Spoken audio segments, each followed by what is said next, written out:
Baik, kita simpulkan bahwa ada satu pendapat dari seorang doktor, Dr. Yusuf Qaradawi, bahwa al-waktu huwal hayat. Waktu itu adalah kehidupan itu sendiri. Waktu adalah kehidupan itu sendiri. Waktu adalah hidup, hidup adalah waktu. Kalau pengen hidup, ya berarti mampu menggunakan waktu dengan baik. Waktu dengan baik biasanya disebut dengan momen yang tepat. Momen yang tepat banyak dipengaruhi oleh apa? Oleh waktu itu sendiri. Bahwa waktu adalah milik Allah Subhanahu wa taala. Wal 'asri innal insana lafi khusr, dan seterusnya. Kemudian juga ditentukan oleh tempat atau keadaan atau situasi. Tempat keadaan juga milik Allah Subhanahu wa taala. Allah adalah Rabbus samawati wal ard, yang mengatur seluruh alam ini, baik di bumi maupun di langit. Waktu milik Allah, tempat milik Allah. Manusia pun milik Allah. Malikin nas, ya, bahwa manusia dimiliki oleh Allah Subhanahu wa taala. Allah tidak membiarkan begitu saja. Allah pun memberikan petunjuk, yakni berupa Al-Qur'an. Karena Al-Qur'an adalah hudal linnas, petunjuk bagi manusia.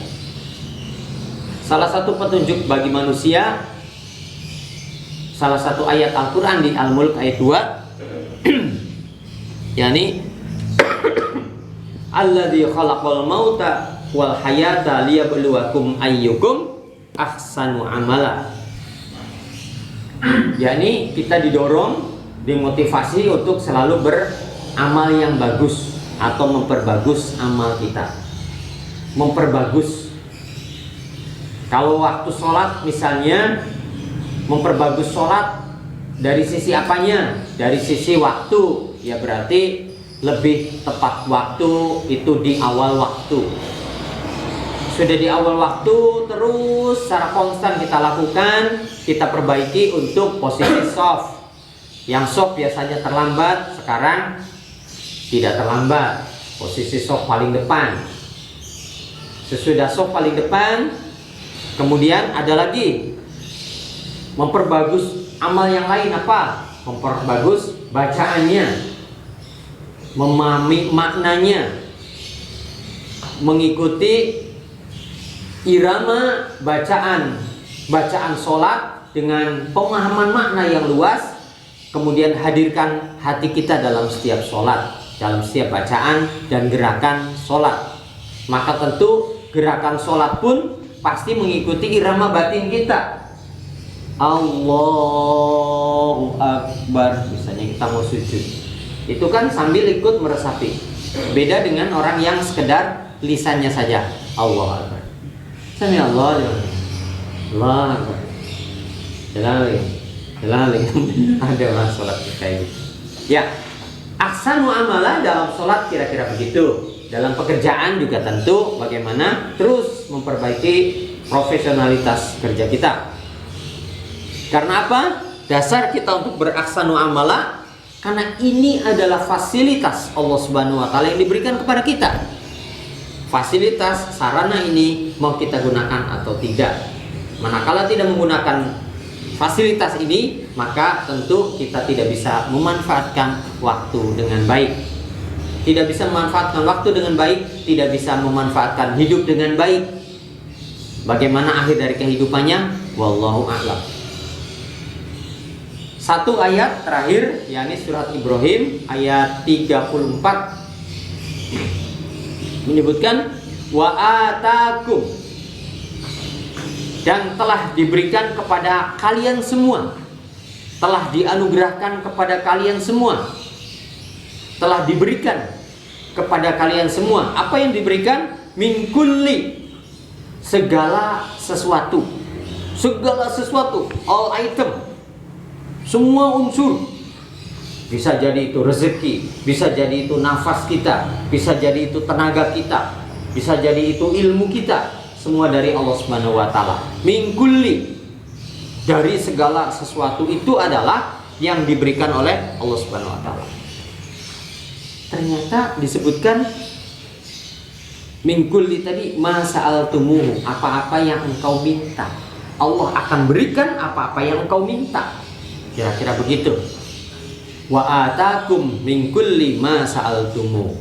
Jadi marilah kita mengharap semua kepada Allah Subhanahu wa taala untuk mendapatkan amal yang terbaik kita.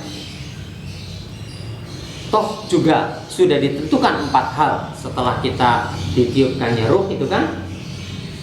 Satu tentu adalah rezeki kita sudah ditentukan oleh Allah Subhanahu wa taala. Cuman rezekinya seperti apa adalah kita melakukan dengan amal terbaik. Yang kedua, ajal kita, persiapan ajal itu seperti apa? Mempersiapkan ajal itu ada orang yang memanai dengan harta. Saya sudah tua, ini harta sudah saya berikan ke anak-anak saya semua, sudah saya bagi gitu. Seperti hanya itu, tapi yang lebih dari itu adalah amal dari harta itu. Sebetulnya itu bukan hartanya, karena ajal sudah pasti. Yang ketiga yang pasti adalah amal seseorang. Karena juga kita tidak tahu bocoran amal kita seperti apa. Apakah amal itu mendapatkan yang terbaik, sa'adah, atau syaqawah, atau celaka. Kita tidak tahu. Apakah mendapatkan kebaikan atau mendapatkan musibah, kita tidak tahu. Maka marilah kita selalu beramal yang terbaik. Amal terbaik bukan untuk manusia, bukan untuk keluarga saja, bukan untuk masyarakat saja, tapi amal terbaik di hadapan Allah Subhanahu wa taala, insya Allah itu juga terbaik kepada seluruh alam ini. Di hadapan Allah baik, insya Allah di hadapan manusia juga menjadi baik.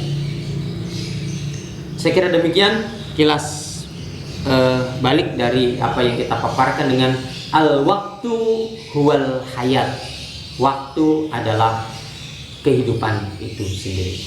Marilah kita hidup dengan mengikuti waktu yang sesuai, yang sudah digariskan oleh Allah Subhanahu wa taala. Jadikan waktu terbaik kita. Saya kira demikian. Mudah-mudahan kita termasuk yang bisa mendapatkan manfaat dari kajian pagi hari ini. Wallahu a'lam bishawab. Assalamualaikum warahmatullahi wabarakatuh.